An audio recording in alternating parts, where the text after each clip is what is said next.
Seja bem-vindo a mais uma aula. Nessa aula nós vamos falar sobre reflexão e refração em cordas. Tudo bem? Vamos lá então. Vamos analisar aqui uma onda transversal se propagando numa corda com a extremidade dessa corda fixa.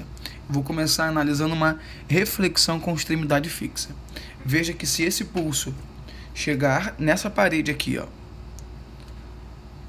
com essa fase, ele vai incidir na parede e pela terceira lei de Newton, a parede vai imprimir esse pulso de volta.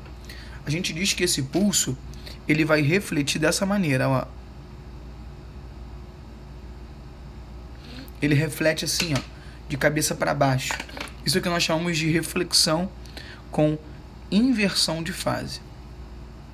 Então, se a minha extremidade da corda estiver presa na parede, ele reflete com inversão de fase. Então, nós vamos escrever aqui, ó.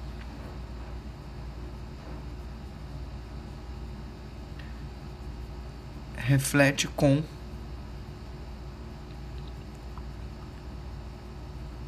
inversão, ou também chamado de oposição de fase, tá bom?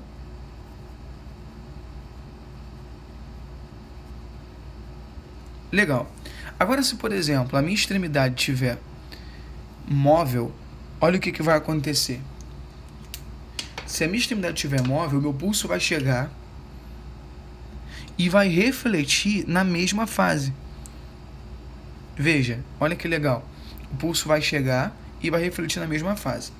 Uma observação muito interessante é, por exemplo, se eu estivesse analisando uma situação que poderia ser considerada uma situação de extremidade fixa, por exemplo, vamos supor que eu tenho aqui uma corda, olha.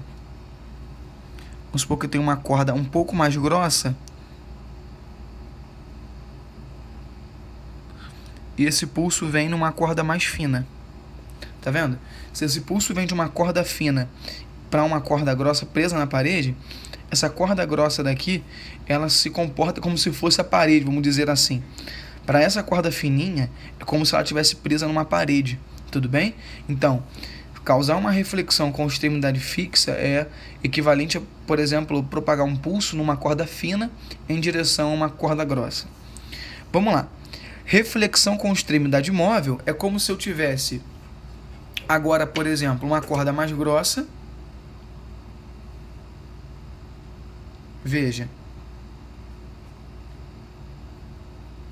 Presa, por exemplo, numa corda fina. Tudo bem? Se o pulso tivesse vindo da corda mais grossa para a corda mais fina, aconteceria a mesma coisa aqui. O pulso viria e refletiria aqui na verdade, com a mesma fase. Tá bom? Sem inversão, no caso. Então, a gente diz que aqui, ó, ele reflete em fase.